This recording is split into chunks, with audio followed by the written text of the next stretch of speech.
At the end of 2023, I graduated from university and I got a degree in game art. And whilst I'm glad I got an actual degree, this is beautiful. I regret getting one that locks me into only getting a job within the gaming industry. It's an industry I never ever want to work in. It just seems horrific. It's nothing like it was when I started my education in college at the young age of 16. I was so unaware of the evil within.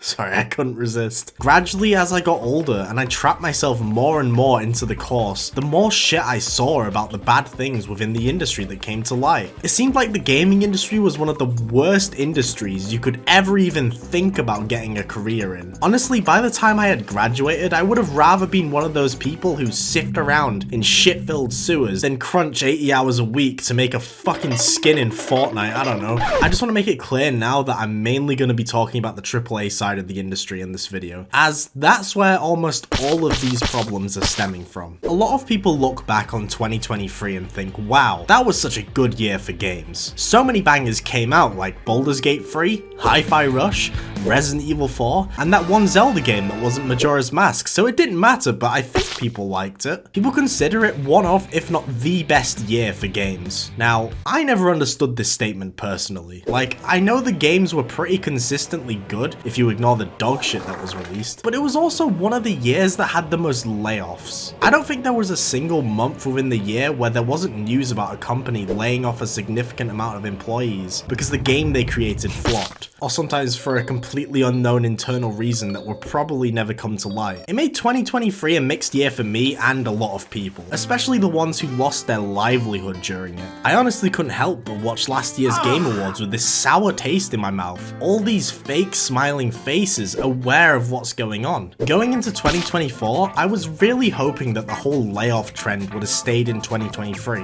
I was hoping a lot of these companies would have learnt from their mistakes and tried their absolute best to let people keep their jobs, their livelihoods. Oh wait, it's so much worse. This shit is insane, and I can imagine it's just downhill from here. I don't know why I was even hopeful for any form of change. This is the game industry we're talking about here. It's run by rich twats that have never played a game before in their fucking lives. They all look like goblin hybrids too. I don't know what's up with that trend. Now this is gonna be me giving educated guesses here from now on, so if I'm wrong about things, feel free to correct me in the comments, but I feel like one of the big reasons as to why these layoffs are happening is because budgets for games are getting way too ridiculous to the point where making that money back is borderline impossible. PlayStation is easily one of the biggest offenders of this. Ever since The Last of Us, they've been kind of obsessed with making games that are equivalent to films. While of course there is gameplay within these games, the main focus is on the cutscenes and motion capturing. And because so much of the budget is put into that, the gameplay just isn't that fun in my opinion for a lot of these games. They're also obsessed with this hyper-realistic graphic style too. And yeah, I get they're trying to sell consoles by showcasing the power of the system, but come on, you only really need one game for that. With this goal for almost every single one of their games, it means there's a longer development time, like a ridiculously long development time. How? How? How? I don't know! And during this time, they need to pay their workers more and more, meaning the budget of the game gradually increases, meaning the game needs to be an absolute hit, or it's considered a flop. Although, even when it is a hit, it won't save them from laying off employees. Spider-Man 2 was one of the fastest selling PlayStation games of all time, yet despite this, they still laid off a significant number of employees from Insomniac Games. Oh, and of course a bunch of other employees from the other companies they own too, for no apparent reason that we know of. Honestly, the way Sony do shit with their IPs makes no sense to me. There's an insane amount of smaller PlayStation IPs that have fairly big fan bases that are desperate for any form of game, or even a mention. If PlayStation told Naughty Dog to make a new Jak and Daxter game, rather than The Last of Us Part 3, it would sell pretty well. They really underestimate how many people want a game like that. I mean, I guess they look at the statistics of the shitty PS4 port of the original game, which no one wanted because it was shit, not because people don't want Jak and Daxter, but they don't care about that. They just see money and statistics. I mean, fucking hell, the concepts for Jak 4 are already somewhere in Naughty Dog's studio. For all we know, they were already prototyping the gameplay mechanics before they scrapped it. So there's already a start for Jak 4. Why don't you just work off that? I don't understand. I don't work in the industry. I don't understand any of this shit. It's stupid.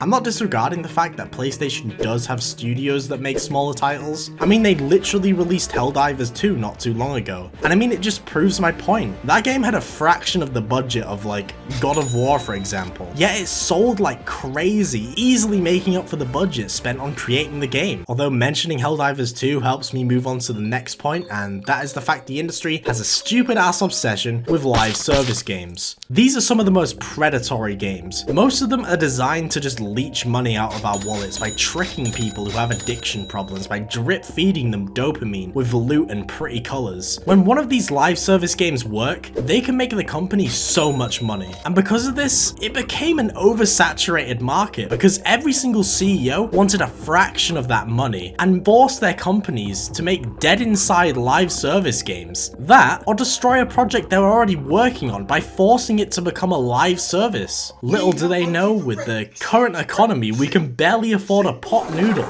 never mind a $44 skin and foam stars. So a majority of these live service games flop hard, leading to even more layoffs because the developers are blamed for it. Yet despite this, companies refuse to give up with this shit. Every CEO wants to make the next Destiny or Fortnite, and it feels like they're not gonna stop trying and laying off employees till they get what they want. It's creating a huge oversaturation of low quality AAA games in the market, which is very similar to what happened in 1983 with the video game crash back then. There was a massive oversaturation of just shit games, companies all over trying to jump on this video game trend to make a quick buck. It made so many people lose interest in games, and E.T. was the nail in the coffin for this. In 2023, we had so many E.T. equivalent games that we try to forget, but they'll always be there. Sorry, Rick.